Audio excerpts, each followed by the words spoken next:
while I'm comfortable doing that, I don't always seek it out. When I look back at the times when you've pressed me to be more communicative with clients, it is over things we don't want to talk about.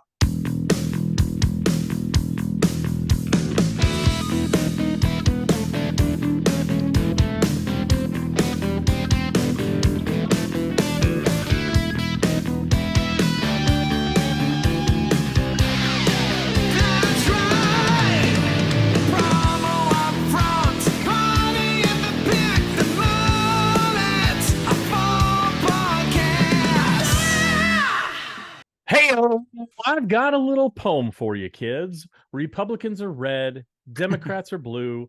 I think I speak for everyone when I say I'm glad the midterms are through as we open up episode number 123 of the Promo UPFront podcast. I'm one of your hosts, Bill Petrie. With me, as always, let's call him the quartermaster of Q3 sales, the one and only Coshocton man himself, Kirby Hasseman. Kirby, how the hell are you? I'm doing well, man. Things are rocking and rolling, trying to keep all the plates spinning, as I know that you are doing as well. But yeah, things have, rolling into November. I am excited that the elections are over. But I say that literally every year. So things are going pretty well for me, man. How about you? Same, just hustling, running, and gunning. And like I said in my beautifully well-crafted poem, I am glad that the midterms are over because, it's an increasingly complex world, and I think we saw how complex election returns can be, and it got me to thinking, Kirby. Okay, we've talked before about how complex the world seems to be getting, and this is even more apparent during the holiday gift giving season, right? Inventory concerns, shipping delays, lack of communication, and other factors that make thinking either your internal associates or your external clients kind of challenging, kind of difficult. But today, Kirby, being the person that I am, being the giving human that I am, I have a gift for you. Sweet. The gift of, that's right. You ready? Yeah. It's the gift of Evans Manufacturing, as they have genuinely made gift giving easy by. They have gift box sets. They're in stock and ready to go. They have they're internally dedicated to making the lives of their distributor partners easier, constant communication throughout the process. And on that last point, here's a really great quote from a couple great quotes from distributors about Evans. Evans is a wonderful partner that communicated throughout the entire order process. So easy to work with, and the communication is excellent. Great communication, and they're always eager to answer questions. Kirby, I know when you're working with a supplier how important communication is to you. Why don't you share what your thoughts are on that? It was funny as you were giving the quotes, you mentioned communication 3 times, and every time it lifted my spirits. Because the reality of it is, I think one of the challenges, and by the way, as distributors, we don't always do a great job of this either, right? As a supplier will communicate to us, we have to communicate back. It solves so many challenges. Sometimes we don't want to deliver bad news. We don't want to, we don't deliver the good news. Working with a supplier that consistently communicates is an incredible superpower. Yeah, I couldn't agree more, Kirby. And given the rave reviews that Evans continually receives from distributors just like you, you're clearly not alone. Hey, Mr. and Mrs. Distributor, do yourself a favor and make holiday gift giving easy this year by working with Evans. You can get the ball rolling by visiting their website at evans-mfg.com. Not going to be sorry you did. Now, Kirby, I want to thank you for having the courage to do this podcast on this very brisk November day where you're at, very warm November day where I'm at. Before we launch into our first topic, I wanted to just kind of give you a little bit of a shout out. We don't talk a lot about the projects we do individually, but I wanted to give you a little bit of credit on Better Business University. You're building something that I think is a really cool asset for people out there to level up their businesses. And I saw that you actually added a new class. I wanted to just give you an opportunity, 30-second plug on that. Share what you're doing. Thanks, man. First of all, appreciate the kind words. betterbusinessu.com. We're trying to create an online learning platform. And next week, we are launching a sales course that is a standalone sales course that is only available for a week. They can get the standalone sales course for a week. And then after that, it will only be available as a part of the Better Business U subscription. My goal is to make the subscription to Better Business like the biggest no-brainer in the history of Earth. And so that is sort of what we're doing. So if you want to learn more, you can just go to betterbusinessu.com. So it's available for a week for anybody then? Yeah, that's correct. That's great. Wow. Okay. Yeah. Better get on the hop, as they would say. Yeah. So that's great stuff. Awesome, Kirby. So as I was thinking about the upfront topic today, you and I are both friends with Michelle Bell, the lovely and talented Michelle Bell over at ASI.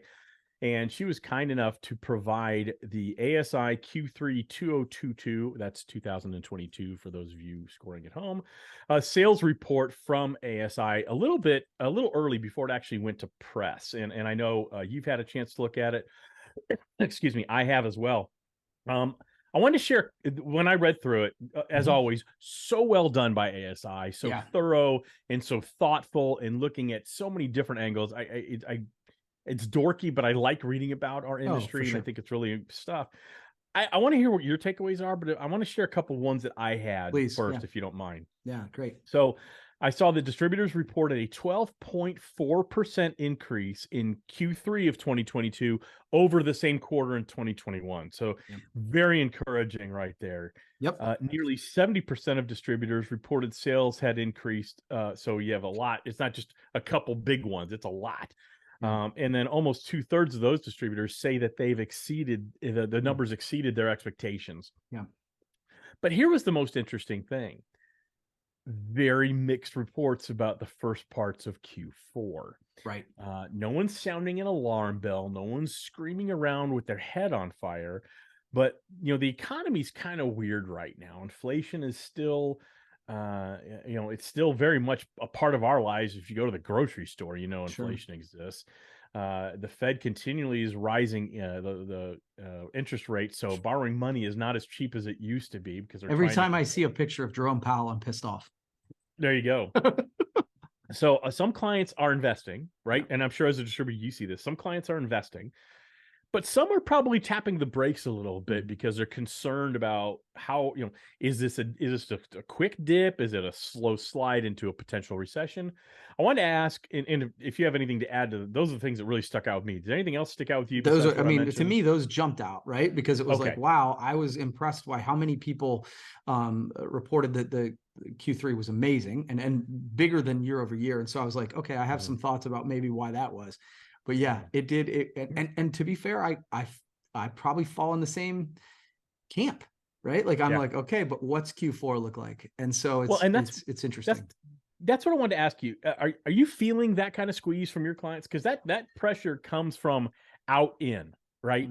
If people are buying, a recession doesn't matter as much. Yes, an economic slowdown doesn't matter so much. Inflation doesn't matter so much. If the orders still come in and you're growing, that's all outside noise to an extent. Yeah. Are you seeing that kind of squeeze from your clients? And if so, what are you doing about it? And if not, what do you attribute that to? Yeah. So I would say what I've seen is the beginnings of it, right? Like what I've told the team is that we're getting fewer home runs. So we need to do well with singles and doubles. Literally, this was a conversation we had on Monday. And so in answer to what are we doing about it? I think for me, when I see something like that, I'm like, okay, so we're going to have to be more focused and we're going to have to work harder for the same result. And I find that when I do that, then, sometimes a home run will come because we've put ourselves in that place. When things are rocking and rolling, orders come in, and even the best of salespeople sometimes can get a little bit reactive and not as proactive. So yes, I'm feeling it. And I would say what we're doing for it is just going, okay, how do we get back to basics? How do we get back to prospecting? How do we, develop more relationships with more customers? So for me, it's about getting back to basics and being proactive. And I think that's a great strategy to get back to basics, to get back to kind of we need to, maybe our current clients, they're going to max out at this. Right. Maybe we need to expand our client base. I think that's kind of what you're talking about. Yes. I think another approach that I thought about that I think you do, but maybe I'm looking at it from a little different perspective because I'm not carrying a distributor bag anymore. I haven't done that in a long time. But I think it's also a great opportunity to be proactive with your current clients who historically order at this time of year, and maybe it's not coming in as quickly as you thought. It came in at a lower price, so lower quantities, whatever. I think it's a great time to be proactive before they even have to make that call or just start ignoring you. To talk to them, say, I know that if you're like all of us in the world, we're a little concerned about the potential recession. So I don't want to talk to you today. I know you order something every year around this time, or this is an. Let's talk about maximizing your spend. Let's talk about really giving you value and go in there with ideas about packaging, about delivery, about experience. Mm, You might still see a little cut in costs sure. and how much they're spending with you in revenue. But I think what you gain in that is, man, I've really got a partner here. These are the times you can really plant seeds of that long-term relationship everybody craves, everybody Yeah. desires by just calling it out for what it is. We're concerned about it. I'm sure you are. So we've given careful thought to this. And here's what I'm suggesting this year. Let's maximize whatever your budget is, whether it's the same, lower, higher, let's maximize it to really make an impact this year. Yeah. And I I think think when that's you really do good that, advice. I think you really endear yourself to a client in a way, kind of let them off the hook. Like they don't have to be the bad guy and let you know, oh man, I can't spend as much, or I can't even Right. do that order this year. Yeah, one of the things that if I see a theme with you on this, because I think this is really good advice, Bill, and it's advice that I think we all need to hear sometimes. Because while I'm comfortable doing that, I don't always seek it out. When I Yeah. look back at the times when you've pressed me to be more communicative with clients, it is over things we don't want to talk about, right? Yeah. And those who do talk about it are the ones who tend to stand out. Hey, we're going to have the Yeah. supply chain thing is coming here. Hey, inflation's coming. Hey, this is an Absolutely. issue.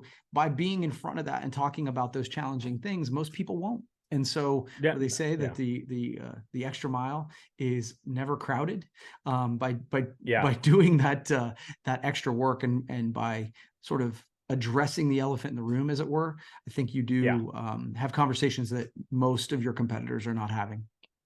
Well, I appreciate that. And again, I think so. You talked really focused on working harder, Yeah, which is, I think, correct. yeah, I'm talking more about working maybe not smarter. That yep, does, I don't want to put myself above what you're doing at all. I no, just maybe working differently or yeah, being more proactive. I think if you take it from both angles, you can really do anything.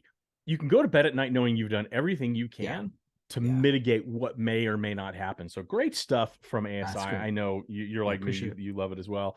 Kirby, I got to amp up the podcast. I'm It's required time. by law to do. It's time to amp it up. And I got to tell you about a new promotion from our good pals Mm, over at Promo Pulse. yeah. Even though it doesn't kick off till next week, what is it with next weekend, you guys? You got something going on in Better Business? You Promo Pulse has something going on? Anyway, so even though it doesn't kick off till next week, Promo Upfront listeners can get early access. So this is a little gift for everybody there. We're giving gifts everywhere today. Everywhere. If there was ever a time to try AMP to upgrade your marketing and amplify your sales, it's now, because it's free. That's right. The first 100 signups will get full access to the AMP platform for the remainder of 2022, as well as free onboarding. Promo Pulse will do all the setup for you. No credit cards required. There's no contracts. There's only one catch: you might miss out if you don't act right Yeah. now. So don't delay, because it's first come, first serve for this onboarding. Again, free for the remainder of the year. So go to promopulse.io/free to sign up by November 21st. So I know this is generally really great stuff. it's really great stuff. I know this is generally you tend to amp up the podcast. I had a chance to talk to Jason about this, and I thought it was nuts. This is the biggest no-brainer in the history of Earth. Yeah. If you do not do consistent email marketing, there has literally never been a better time. This is unbelievable. It's really cool. It's great stuff. Great stuff. All right, Kirby, do you have a topic for us that we should talk about on this podcast today? Yeah, so I think I know where you're going to go on your next one. So I'm gonna skip that. But you had mentioned the midterm elections, and so I Yeah, I want to go did. someplace that hopefully isn't a wild mistake. So the elections just happened. Obviously, we had lots of money spent on both sides trying to figure out that. And one of the things a couple things that come to mind. Number one, the economy always takes a dip before an election. It's weird to me that people don't talk more about that, because the people who are either going to be running the country or are now tend to be talking about all the things that are bad with the earth. And so consumer confidence takes a dip, and almost always after a midterm election the economy tends to get a little bit better. We'll see how that plays out with the stock market and everything. But afterwards, it is fascinating to me for the next week the sort of mental hangover that the country goes through. And if your team didn't win, or and how the world is going to end. And I'm old enough at this point to have seen it happen a bunch again and again. So one of the things that I would say is it does always, I always am reminded right after something like this of the old Stephen Covey concept, to control what you can control. While we throw a lot of money and a lot of energy, and there are implications for sure on who is elected, those implications are less than the action and the effort that you put forward for your own shit. It is amazing how many people are waiting for someone to come save them. And I think, you know, as you talked about the challenges with the economy, like nobody's going to fix it for you. And so kind of to your point, what are you doing to push, you know, whatever agenda you have, whether it's fitness or finance or whatever forward, you have the ultimate control of that. You have way more control over that than I think we often give ourselves credit. And so this is sort of more of a rant than anything, but I sort of wanted your take. Do you believe that what I'm saying is true, or that sometimes these elections wreak more havoc in our personal lives than we think? Well, I think it's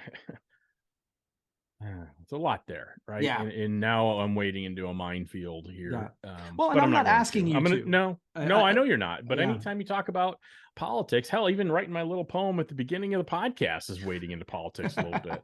I wrote something on my timeline, on my Facebook timeline on Tuesday about, you know, we're not red or blue. We're not Republican or Democrat. We're not Whigs and Tories. We're not conservative or liberal. We're all Americans. And I think if we try to remember that today, exercise your right to vote, blah, blah, blah. No. And I said, please, this is not a political post.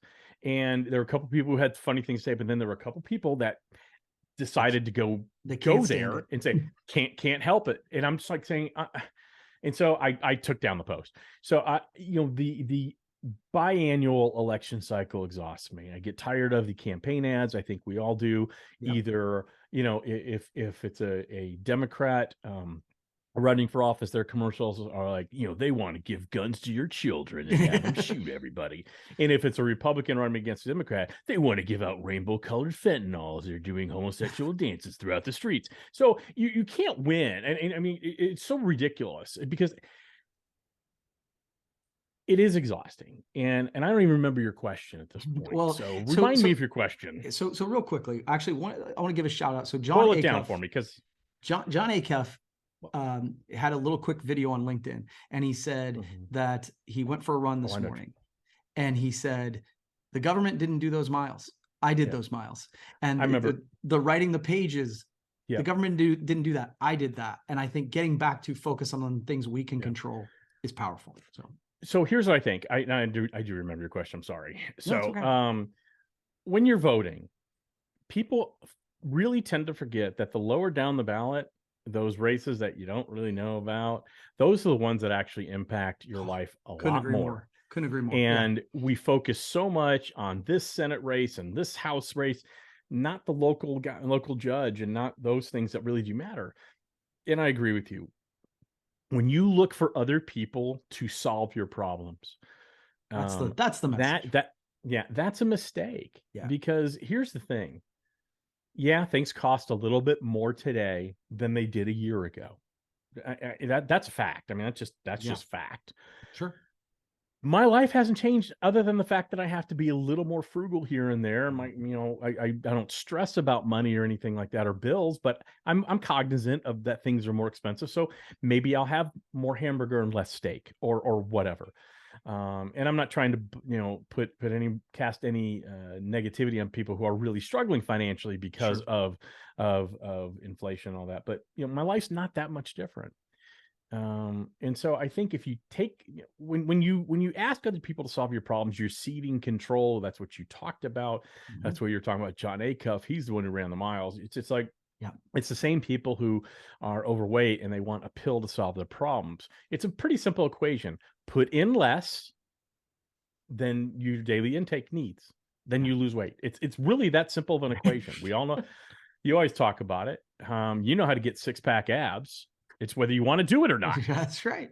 right? Yeah. So I think, you know, elections are important. I think the process is important. I think I do believe that so many people on the ballot, whatever level, really want to do good for this country, whether they're red, blue, or whatever, somewhere in the middle. But I get exhausted by the process. I get exhausted by the division, as I think Yeah. we all do. Yeah. So what really it's a question of what are you doing today to move your life in the direction you want and stop waiting It's for stuff in someone my else to control. do it. That's Yeah. right. That's right. That's it. That's Okay. right. Sorry. All right, Kirby. I don't know if you saw this. No, it was a good topic. I don't know if you saw this. Pretty big news. And Essent, which is Right. a service provider in the industry, built a ton of websites, big technology provider in the industry. Yep. They suffered an encryption attack on Friday, November the 4th. And they still, and we're recording this on November 10th, they still do not know when full connectivity is going to be restored. It was a ransomware attack that locks users out of important files, and then they demand a ransom to decrypt those files. So they're working with outside experts to determine scope and fix the issue, working around the clock, as I'm sure you can, Yeah. be aware. But there's a lot of suppliers who are, they're struggling with their websites right now because of this attack. But they have no timetable for a quote safe and secure access to the network. Now, I remember a couple of years ago, or two years ago, I think this happened to Halo. It's happened to Alpha Broder. It's on the rise. Right. We've talked. Dale Denham, when he was CIO of Geiger, was very loud about this. I know John Norris is very concerned about cybersecurity and things like that. I think my biggest concern when I read this, it's a tech company. Mm-hmm. And I know some of the people at Essent, certainly, and I don't know how they're structured, but I would guarantee you they have security and safety protocols in place, and yet someone still got in. Yeah. That's concerning to me. So I wanted to ask you, if your website was part of an attack like that, what would you do? Because what Essent's done, like if you need to contact Essent right now, they have I forget the name. It's like Essent something at gmail.com. I don't think they have access to their email. So what would you do? Yeah. That's a big question, by the way. It's a big question. Yeah. It's Sorry, super folks. scary. Not a lot of yucks today on the podcast. Yeah. It's super scary. Right. Like, and so, I think, and I'm hardly the tech guy, so I almost don't want to yeah. like, no, I'm just saying, what would you do to run your business? Yeah. Not worried. I'm not talking about what would you do to fix the problem? You would have to rely on other people to do that, as would I. Yeah. I'm more talking about how would you communicate with your clients? How would you try to get around it? And, because you want to communicate, everything's fine, but it's really not. Yeah. And it's a very fine line to walk. And I think Essent's done a great job communicating, by the way. I think the transparency and saying, hey, look, we don't have a timetable for safe and secure access. I love that. I applaud them for doing that. I think what it does, it takes the blame out of it. Nobody's blaming Essent. Yeah. This shit happens. Yeah. And they're doing what they can to fix it.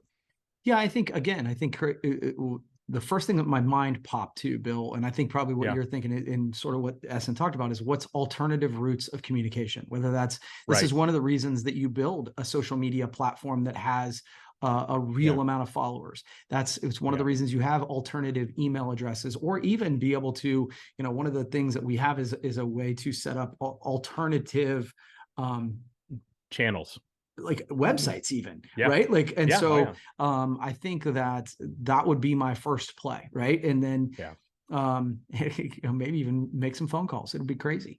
I think that's what I'd do. I'd picking up the phone right away. Yeah. So I mean, right off the top of my head, those would be the things. I'd be seeking out alternative ways to communicate. I'd be utilizing all the things that were not compromised.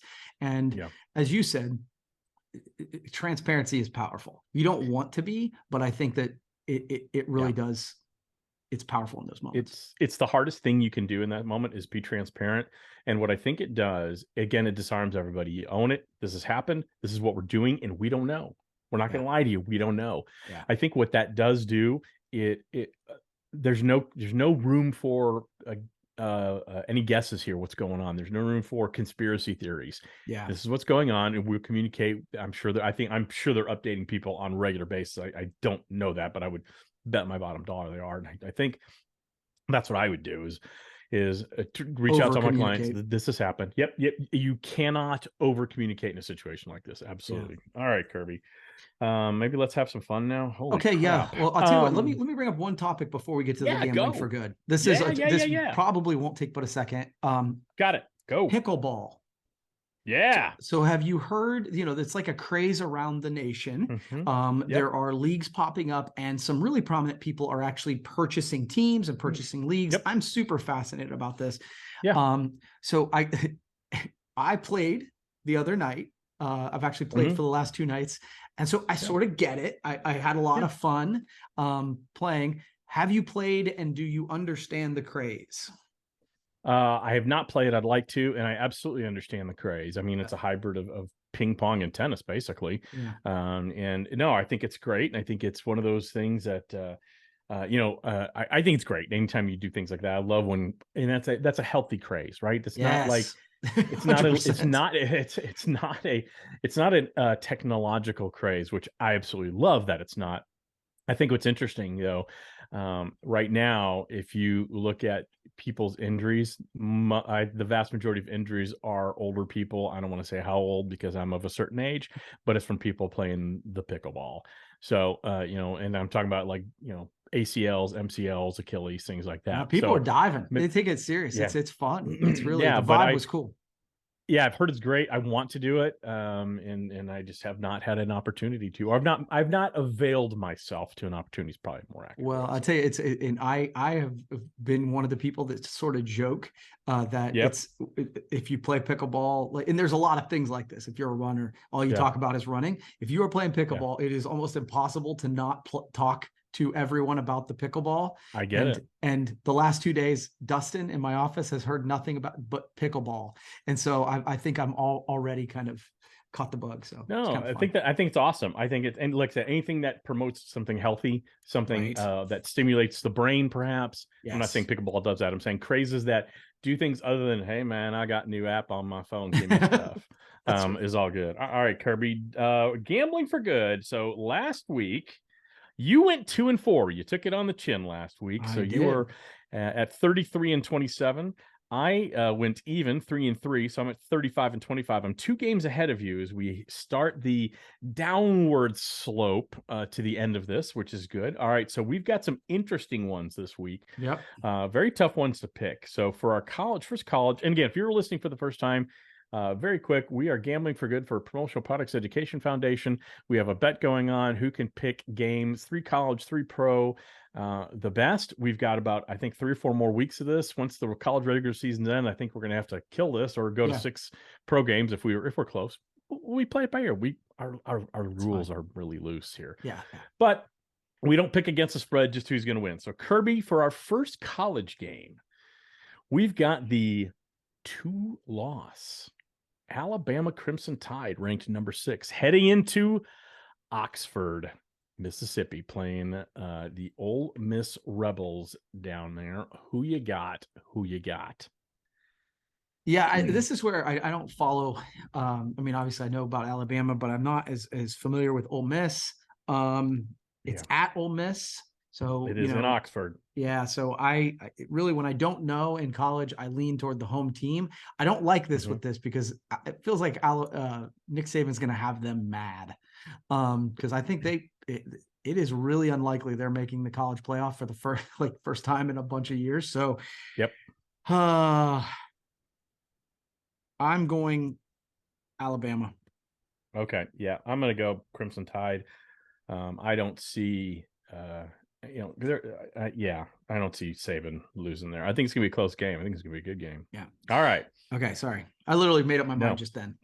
That's good. That's good. All right. Number 7, TCU. The Horned Frogs, undefeated. Number 7. Actually, I think they're number 4 now. I Yep. wrote these out before the college football rankings were readjusted, but close enough, kids. At the University of Texas Longhorns in Austin. Yeah. Every time I bet with my heart and not my head, I lose, but I'm going to do that again. I actually really like this story with TCU. I think it's cool that they're in the top 4 right now. So I'm saying TCU. Yeah, I'm a huge fan of Sonny Dykes and Purple Baylor, as I like to call them. There's Baylor and Purple Baylor in Texas. That'd be TCU, and I can never root for the University of Texas Longhorns. I think it'll be an interesting game though, because TCU has a bad habit of starting very slow Right. and coming on strong in the second half. Texas has a very bad habit of starting fast and fading very hard in the second half. So this is anybody's game. I am also going TCU. All right, Kirby.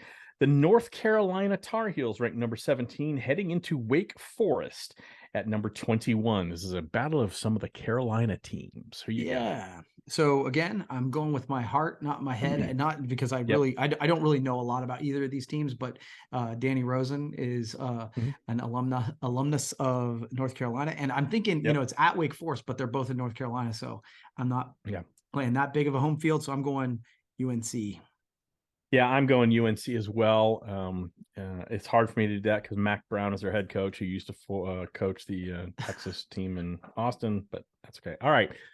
Now in the pros, we're going to go with surprise teams. Now, this could be good surprises or Yeah, bad right. surprises. Right. All right. So the first game we have is the very surprising positive Seattle Seahawks playing the disappointing Tampa Bay Buccaneers. And this game is in Germany. So it's first thing in the morning Sunday. So Seattle at Tampa Bay in Germany. Who do you got? This is a really hard one. It is. Just because I hate to bet against Tom Brady. Yeah. And by the way, I think Geno Smith is the story of the year. I kind of root for him. I think that's really cool what he is kind of resurrected his career. He's a quarterback of Seattle, but I'm going Tampa Bay. All right, I'm going to go Seattle. I think actually the story of the year is the next team we're going to talk about. The very strong Dallas Cowboys, which I don't think anybody expected much out of. Mike McCarthy's head's been on a chopping block, and I think he should be possibly coach of the year, to be honest with you, against the very disappointing and at Green Bay Packers, McCarthy's former team. So who do you got? Yeah, I actually think this is one of the easier picks. I think Dallas is going to run them. I mean, Green Bay has shown no life, and the person who you thought you were hanging everything on,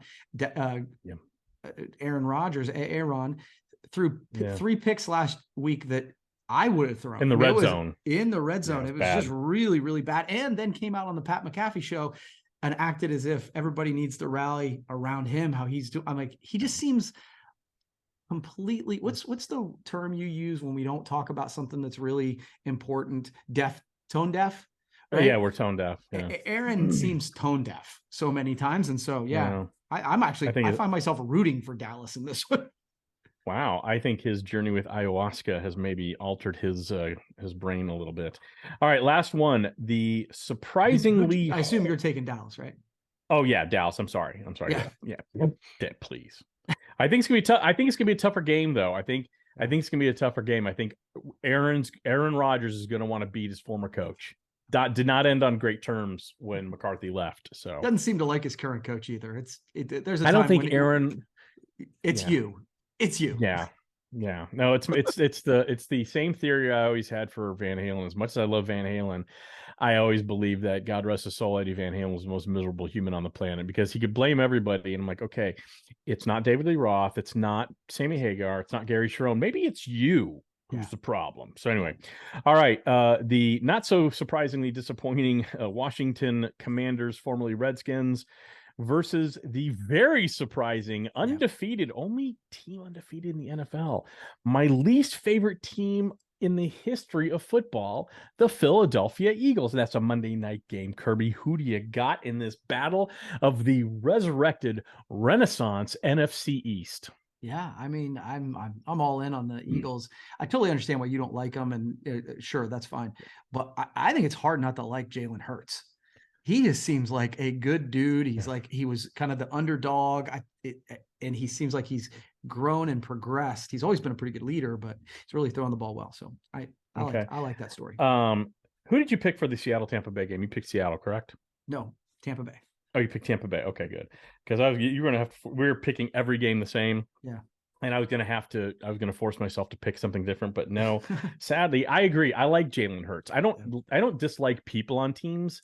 I dislike just the idea of the team and the fans of Philadelphia, which are some of the worst fans on the planet. And you know who you are, throwing batteries at Jimmy Johnson. applauding when Michael Irvin blows out both his knees at Veterans Stadium. Shame on you.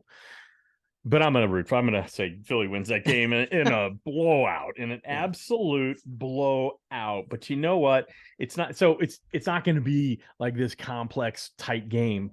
So I like easy games to pick like that. And also, I like it when suppliers make things easy for our pals who are distributors, especially during a complex gift giving season, Kirby. And no one's done that better than our pals over at Evans. We gave some quotes at the top of the show talking about how distributors, I just give these glowing reports of the communication, the constant communication, which is so important when things are hectic. It really does relieve stress, and it makes you feel like I've really got a partner here. And so we really want to suggest you do yourself a favor, make holiday gifting easy this year by working with our pals at Evans. Head over to evans-mfg.com. You're not going to be sorry you did. Kirby, I want to thank you again for having the Kashacht and courage that you displayed today in having this podcast, and we'll talk to you next week.